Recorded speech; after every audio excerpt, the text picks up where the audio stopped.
Shalom, selamat pagi saudara yang terkasih. Selamat datang kembali dalam program Renungan Pagi Spiritual Life. Renungan kita pagi ini akan terambil dari Kejadian 31 ayat 46 sampai 50. Ini adalah bagian kedua dari perikop yang sama dengan kemarin. Judul perikopnya adalah perjanjian antara Yakub dan Laban. Demikian firman Tuhan. Lalu Yakub berkata kepada sanak saudaranya, "Kumpulkanlah batu." Mereka pun mengambil batu dan membuat timbunan. Kemudian mereka makan di sana di dekat timbunan itu.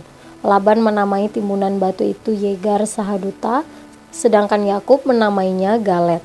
Lalu kata Laban, "Timbunan batu inilah yang menjadi saksi antara aku dan engkau pada hari ini." Itulah sebabnya timbunan itu dinamainya Galet dan juga Mispa, sebab katanya, "Tuhan kiranya mengawasi antara aku dan engkau apabila kita berjauhan.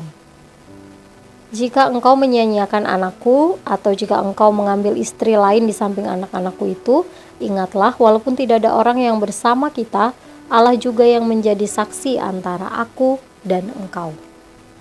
Saudara, dalam ayat yang baru saja kita baca di sini dijelaskan bahwa Yakub dan Laban membuat perjanjian untuk menandai akhir dari konflik di antara mereka.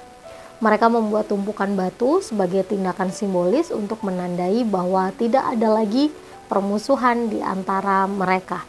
Di dekat tumpukan batu tersebut, mereka juga mengadakan makan bersama sebagai simbol persekutuan dan kesepakatan damai tersebut.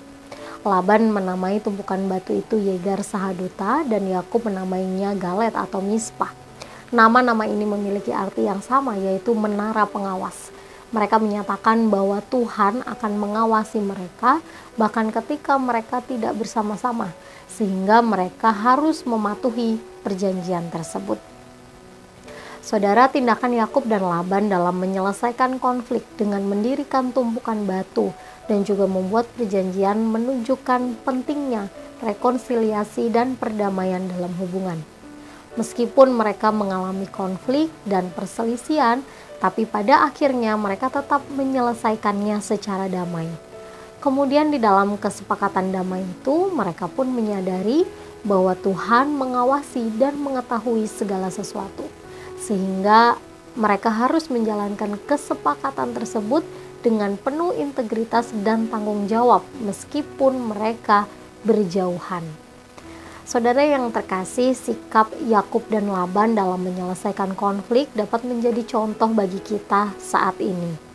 Jika kita sedang menghadapi konflik dengan orang lain, maka sebaiknya segera mencari jalan damai dan menyelesaikan konflik tersebut. Jika diperlukan, kita juga dapat membuat kesepakatan supaya perselisihan tersebut tidak terulang kembali di masa depan. Nah, kemudian setelah melakukan usaha tersebut, kita pun perlu menyadari bahwa di atas semuanya ada Tuhan yang mengawasi dan mengetahui segala sesuatu. Oleh karena itu, kita harus mengusahakan untuk membangun hubungan yang lebih baik lagi di masa depan. Saudara, mari kita meminta pertolongan Roh Kudus agar kita mampu menyelesaikan konflik yang kita miliki dengan orang lain dan juga menjadi berkat dalam setiap hubungan yang Tuhan percayakan dalam hidup kita. Saudara, mari kita menenangkan hati kita dan mengambil waktu sejenak untuk merenungkan kebenaran firman yang baru saja kita dengar. Jika saat ini saudara sedang mengalami konflik dengan orang lain, sudahkah saudara berusaha untuk menyelesaikannya? Jika belum, maka mari datang kepada Allah di dalam doa. Kiranya Allah menganugerahkan saudara kemampuan untuk mencari jalan damai dan menyelesaikan konflik tersebut. Dan kiranya Roh Kudus membimbing saudara agar dapat membangun hubungan yang lebih baik lagi di masa depan.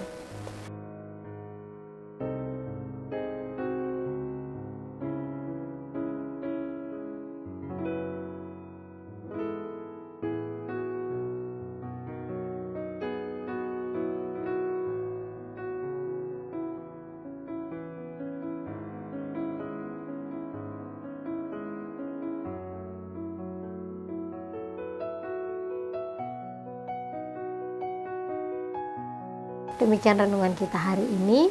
Mari kita berdoa. Bapa di surga, kami mengucap syukur untuk kasih-Mu, kebaikan-Mu dalam kehidupan kami.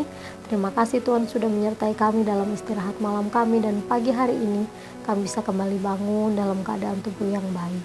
Tuhan, kami juga bersyukur untuk kebenaran firman-Mu yang mengajarkan kepada kami bahwa jika kami sedang mengalami konflik dengan orang lain, atau kami mengalami perselisihan dengan orang lain, ajar kami Tuhan untuk berusaha memperbaiki hubungan kami tersebut.